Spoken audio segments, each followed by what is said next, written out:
अण्णाभाऊ साठेंचं स्मारक इथला आता पुतळा आदरणीय पवारसाहेब, माननीय सुशीलकुमार शिंदे साहेब आणि त्या काळातल्या काँग्रेस पक्षाच्या प्रयत्नातून हा झालेला आहे आणि त्याच्यानंतर ट्रस्ट स्थापन करून त्यांचं घर असेल, त्यांच्या ज्या आठवणी असतील, त्यांची भाषणं, त्यांची शायरी, त्या सगळ्याची नोंद पहिल्यांदा आदरणीय पवारसाहेब जेव्हा राज्याचे मुख्यमंत्री होते त्या कामाची त्या काळात सुरुवात झाली आणि आज आम्ही सगळेच त्यांना अभिवादन करायला आलेलो आहोत. आज केंद्रीय गृहमंत्री अमित शहा पुणे दौऱ्यावर आहेत. खरं तर संसदेत त्यांची मागणी जास्त आहे. वारंवार खासदार बोलतात की अमित शहा आले पाहिजे, संसदेत बसून त्यांनी उत्तर दिलं पाहिजे, मात्र संसदेत न राहता पुणे दौऱ्यावर ते आहेत. एक गोष्ट आपण सगळ्यांनीच मान्य केली पाहिजे की आज देशामध्ये एक चर्चेची गरज आहे. पार्लमेंट, संसद भवन हे चर्चेसाठी आहे आणि आमची एक चर्चा नीटच्या परीक्षेवर झालेली आहे आणि एक भावना सगळ्यांचीच होती की आज जी नवीन पिढी या देशाची आहे ती प्रचंड अस्वस्थ आहे आणि कुठल्याही जेव्हा एका देशामध्ये कुठलीही पिढी अस्वस्थ असणं हे काळजीची गोष्ट असते आणि मी स्वतः 2 मागण्या माझ्याही भाषणात केल्या होत्या. राष्ट्रवादी काँग्रेस पक्ष आणि बारामती लोकसभा मतदारसंघाच्या वतीने मला बोलायची संधी मिळाली आणि त्याच्यात मी 2 मागण्या केल्या होत्या की ह्या सगळ्याची इन्क्वायरी झाली पाहिजे. एक SIT बसवा आणि ती पारदर्शकपणे एक त्याचा तातडीने टाईम बाउंड रिपोर्ट, तिथे ज्या मुलांवर जे अन्याय झाले, अत्याचार झाले, ज्या मुलं असतील किंवा मुलीही असतील, ज्या पद्धतीने मुलींवर अन्याय झाला ह्याची एक पारदर्शक इन्क्वायरी ही झालीच पाहिजे. ह्याच्यासाठी एक SIT स्थापन करा आणि पार्लमेंटमध्ये एक ऑल पार्टी मीटिंग किंवा एक जॉईंट पार्लमेंटरी कमिटी करता येते सरकारला. त्याची एक मागणी केली की भारताचं शिक्षण पुढे कसं असावं किंवा नीटची परीक्षा. आता तुम्ही मला सांगा, UPSCची परीक्षा होते, त्याच्यात पेपर फुटतो का हो कधी? UPSCचा पेपर का नाही फुटत आणि नीटचाच पेपर का फुटतो? किंवा कोचिंग क्लासेस, तुम्हाला आश्चर्य वाटेल, अनेक कोचिंग क्लासेस असे आहेत ज्यांचे IPO येत आहेत, म्हणजे इतके पैसे झालेत त्यांच्याकडे की आता ते मोठा व्यवसाय करून पब्लिकली लिस्टेड कंपनीज होणार आहेत. हे धक्कादायक नाही, शिक्षणाचं बाजारीकरण झालेलं नाही आहे. मग ह्या गोष्टीवर आम्ही नाही चर्चा करायची तर कोणी करायची?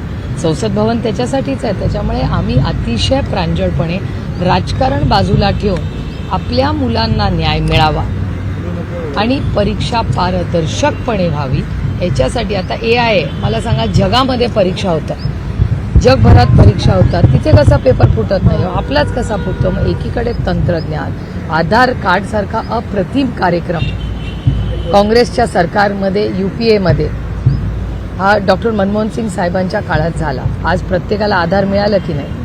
मग ते पारदर्शकपणे होऊ शकत. एक साधी नीटची परीक्षा हे सरकार नाही घेऊ शकत आणि जो पेपर पडतो, आता बिल आणलंय पण त्या बिलमध्ये मी तरी समाधानी नाही, राष्ट्रवादी नाही, इंडिया अलायन्स नाही आणि हे तर सोडा, राजकारण होत राहील. एक पालक म्हणून पण आम्ही कोणी समाधानी नाही, कारण का नुसती शिक्षा होऊन हा प्रश्न सुटत नाही ना.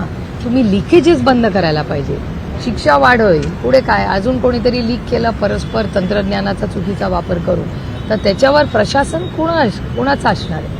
त्यामुळे मला विचाराल तर आम्ही खूप दुर्दैवी आहे की भारतामध्ये आज संसद भवनमध्ये, आणि आम्ही काय मागतोय, आम्ही एवढंच मानतोय की केंद्र सरकारने हा विषय गांभीर्याने घ्यावा आणि चर्चा करू ना. आता तुम्हाला आठवत असेल, बेलगामवर एवढा मोठा हल्ला झाला, ऑपरेशन सिंदूरच्या वेळी सगळे एक झाले की नाही देशाच्या हितासाठी? तर भारत सरकारने का नाही एक हात पुढे करावा आणि कॉन्फिडन्समध्ये घ्यावी विरोधी पक्षाला आणि मिळून आपण पुढच्या पिढीचे प्रश्न सोडवण्यासाठीचं संसद भवन आहे ना. तुम्हाला ह्यावेळीच म्हणजे पहिल्यांदा असं झालं की आम्ही संसदेत बसलो होतो आणि आवाज येत होते असा बॉम्ब हलका फुटल्यासारखा, तर आम्हाला कळेना की अरे हे आवाज कसले येत आहेत.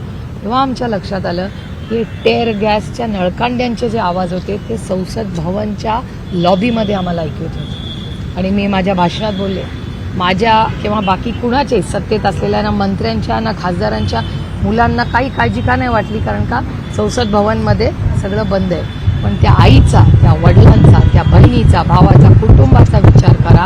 त्यांची मुलं जंतर मंतरला आंदोलन करत असतील, त्यांच्यावर काय त्या क्षणी जात असतील. तुमच्यासारखे अनेक रिपोर्टर तुमच्यासारखे रिपोर्टर पण लाईव्ह करत होते. कालच मी इंस्टाग्रामवर एक रील पाहिलं, एक पंजाबची मुलगी आहे, ती तिच्या भावाला शोधत होती आणि ती अपील करत होती की मी माझ्या भावाला शोधते, मला मदत करा. मला सांगा, ते भारतीय नाहीत का?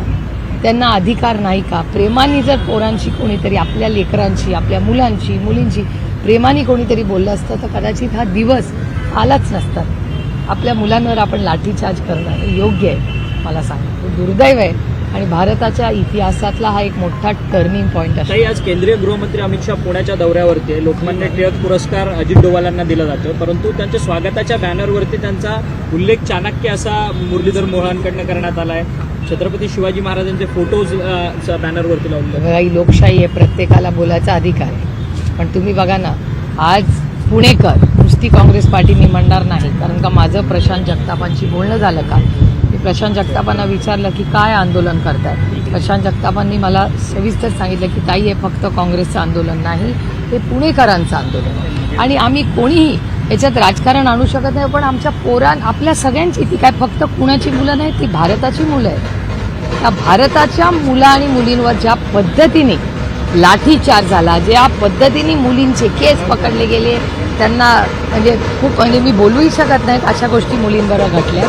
अतिशय दुर्दैवी आणि त्याचा आम्ही जाहीर निषेध करतो. पंतप्रधानांनी एक नवीन व्हिडिओ आता इंस्टाग्रामवर टाकला आहे. त्यात ते म्हणतात की माझ्या आईवरही शिवी देण्यात आली, मात्र या सगळ्या पोरांना माफ केलं पाहिजे, म्हणून तर आम्ही चर्चा मागतोय ना. जर ह्या गोष्टीवर दोन्ही बाजूने विरोधी पक्षाला कॉन्फिडन्समध्ये घेऊन जर ह्याच्यावर सविस्तर चर्चा झाली तर मार्ग निघू शकतो. पण इच्छा असली पाहिजे ना मार्ग निघायची. आम्हाला या विषयावर राजकारण करायचं नाही, पण भारतातल्या युवक आणि युवतीवर जर भारत सरकारने केसेस केल्या तर ताकदीने, माणुसकीच्या नात्याने आपली भारतीय मुलांच्यासाठी आम्ही ताकदीने लढणार. वेळ पडली तर आम्ही करू. आमच्याही संघटनेमध्ये खूप एक वेगळा लिगल सेल आहे, राष्ट्रवादी काँग्रेस म्हणून नाही, पण भारताचे नागरिक म्हणून आमची सगळी लिगल टीम ह्या प्रत्येक मुला मुलीबरोबर ताकदीने उभी राहील.